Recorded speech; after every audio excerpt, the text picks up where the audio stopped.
Right, if you're in the UK, you're probably going to be a little bit perturbed by this, and if you're in the US, you might find this interesting. One of the members of the political party, the Conservatives, who are not remotely right-wing, have come out and basically said Britons are lazy, Britons have a bad work ethic, and they're not working hard enough, and they all need to do their bit.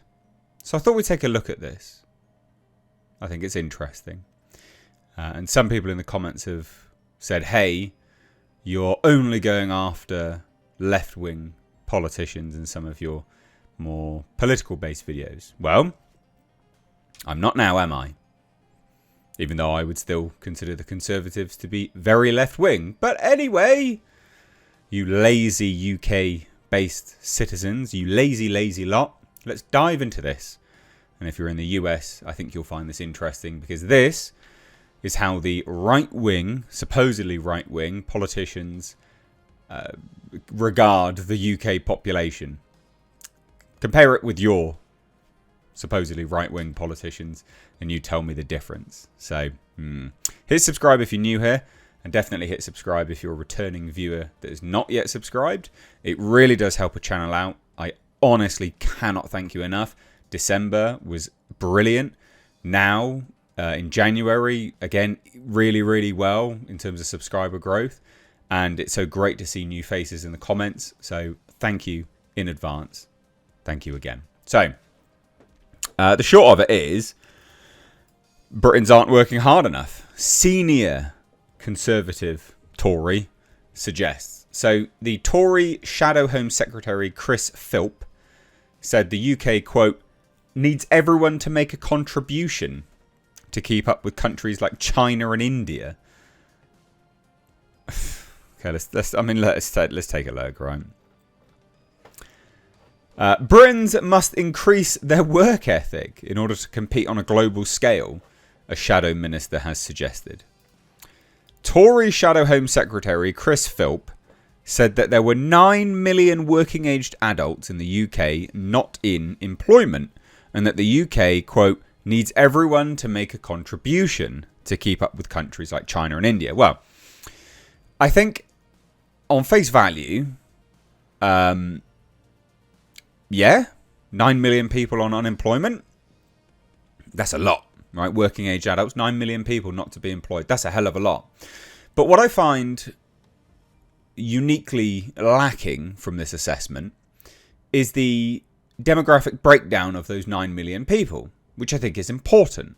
I think it's incredibly important, actually, considering we have an open borders policy with free welfare, right? State welfare. So those 9 million people, considering that the government chooses to not keep track of the, immigration status or ethnicities of these people, I think actually you're broad brush stroking quite a lot of people that are going to watch this and be really pissed off with you.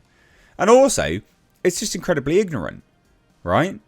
Like, it's really important to understand who is just a net drain on the system. It's really important. If you're going to have welfare, you're going to have a welfare state and open borders. It's really important to see who is a drain on the system. Like, so incredibly important. So then maybe, you can use that as leverage to discern the difference between, who is right for the UK and who is wrong for the UK on a broad stroke basis. But whatever, this guy's an idiot.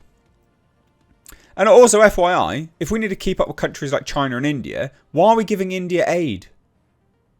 Why does the UK give India aid money? They have a space program better than ours. And yet we still give them millions of pounds. Retardation. So the latest figures show Britain's jobless rate rose unexpectedly, and the number of workers on payrolls has fallen by the most since the height of the pandemic. Well, it's also going to be dropping even further soon, because the Chancellor of the Exchequer, Rachel from Accounts, has destroyed the economy. What little economy we had. Well done. Well done. It's going to get worse. So the ONS, the Office for National Statistics, said the rate of unemployment increased to 4.4% in the 3 months to November, up from 4.3%, in the 3 months to October.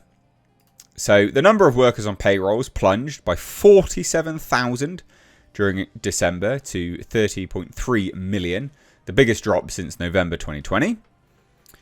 And speaking to BBC Radio 4's Political Thinking with Nick Robinson, Mr. Philp said he had worked hard to set up businesses, adding, quote, "It's worked for me, it can work for the country as well." Well, there's a few things to consider here, Mr. Philp, is that very few people see the point in working when welfare can sustain them. Now, I'm not an advocate of a welfare state. I've worked incredibly hard all my life, from working literally in the United States of America to setting up businesses here, to being a teacher at one point. The problem is, fundamentally, it doesn't pay to work in the UK, right? It doesn't pay to work in the UK because we have a massive welfare sort of bill that is paid every single month to millions upon millions of people. I think the latest figure was there's 22 million people on welfare in the UK. That's insane. That's genuinely insane. Basing it on the statistics that the government has, that's a third of the population on welfare. That's mental. So it doesn't pay to work because lots of people are on welfare. They can, FYI, not everyone on welfare obviously wants to be on welfare. I understand that fully. But it doesn't pay to work when welfare pays so well and work doesn't pay. It should be the inverse of that. Welfare should just pay, right? It should just pay enough. So you're not completely destitute, but it should pay enough that you can do the things that you need as essentials. Eat, warm yourself, okay? Things like that. But there's people on welfare that have, for the US guys watching this, cable TV, Sky.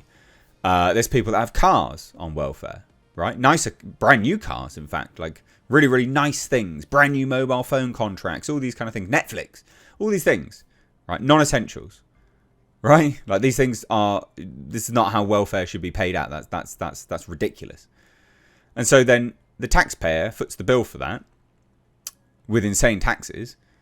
And then they don't get that much money. So where's the incentive to be working properly? And aside from cultural incentive, FYI, which I have a cultural incentive to work very, very hard. I find it very, very difficult to switch off. I'm pretty much always working. Yesterday was a really, really hectic day, and I still worked right the way through till about 10 o'clock at night. But you have to make it pay to work, and it doesn't pay to work in the UK.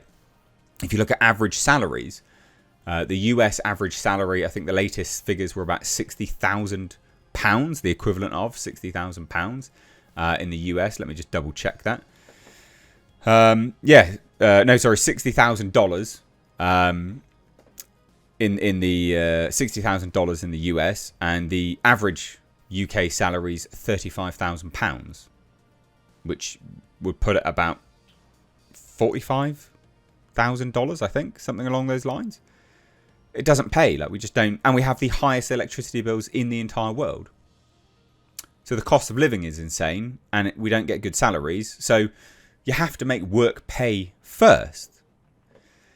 So anyway, continues further. So before moving into politics, he founded travel and finance companies. Mr. Philp claimed that while working at Sainsbury's delivering newspapers and cleaning people's vehicles in his early teens, he cultivated a strong work ethic. I found that working hard brought its own reward, and I've kept doing that ever since. I agree. I genuinely agree. Like, I think it's important. Like, idle hands, I don't abide that. I enjoy being busy, right? I agree with that. But he says it's something I would like to infuse more into our national culture as well. We don't have a national culture. We don't, because you've literally just left the borders open. So you are quite literally importing a parasitic class of people. And I know people will get really up in arms about that, but it is the truth. When there are social housing in the UK, you know, the vast majority of it, if not at least 50% of it, or thereabouts 50% anyway, goes to people that were not born here, there's a problem with that. That's just absurd. Because people come, they get given stuff, and then they assume, and that's the culture that you've ingratiated them into from the get-go. How is that going to make them want to work moving forwards? It's not, really. It's just not. And we don't have a national culture because we have multiculturalism. And so there are some cultures that choose and don't want to work that much either. To say that all cultures are the same is pure retardation. That's completely dumb. So asked if he thought a belief in hard work was something that was missing in Britain, he replied, I do a bit. The Shadow Home Secretary added, we need a work ethic. We need everybody to be making a contribution. For what? For what reason? Like, people don't have any pride in the country anymore either because you guys are literally just destroying it. You're taxing everyone to oblivion and pissing it up the wall. People actually in the UK largely, because we're really, and we are welcoming. We're a welcoming bunch of people. And we have a strong work ethic, generally speaking. But people are getting really disenfranchised and disincentivized from working hard when they see their tax being spaffed up the wall on bollocks. People have had enough of it. Completely enough of it. So following Mr Phillips' comments, a Labour spokesperson says, after the Conservatives' economic failure left working people worse off, it takes some real brass neck for the Tory top team to tell the public that it's really all their fault. No, it's all, you guys are the same. It's the same old Tories, they haven't changed and they've learned nothing. Liberal Democrat, deputy leader, another political party, said Mr Philp, his own work ethic as Chief Secretary to the Treasury under Liz Truss had crashed the economy in just 39 days. She added, the British public will no doubt take his advice with a bucket load of salt. The Conservatives could do with showing a bit more humility after trashing the economy and leaving the NHS on its knees. Asked about Mr Philp's comments, Conservative leader Kemi Badenoch says, I think everybody should be working hard, including myself. Conservatives think you're all lazy, and they're part to blame for the fact that they've imported, undoubtedly, some lazy people as well. Because we do have, and you can see it on statistics, an overwhelming amount of, they're called dependents. People that have just come to the country from, with immigrants that are here, and they are now just dependent on the state. What? This is dumb. Incredibly dumb. And the Conservatives are to blame, in part, for that. So great times, good times. Absolutely brilliant, love it. You can't hate the Conservatives enough. These are supposed to be the right-wing party, and yet there's no calls for patriotism. There's no hopeful kind of rhetoric. There's nothing uplifting with these individuals. It's all doom and gloom. I'd say managed decline, but it's not. It's active pursuant of decline. That's quite literally what these people want to do. That's the state that we're in. You can't hate the government enough, or be it politicians in general. Let me know what you think down below. Take care. Bye-bye now.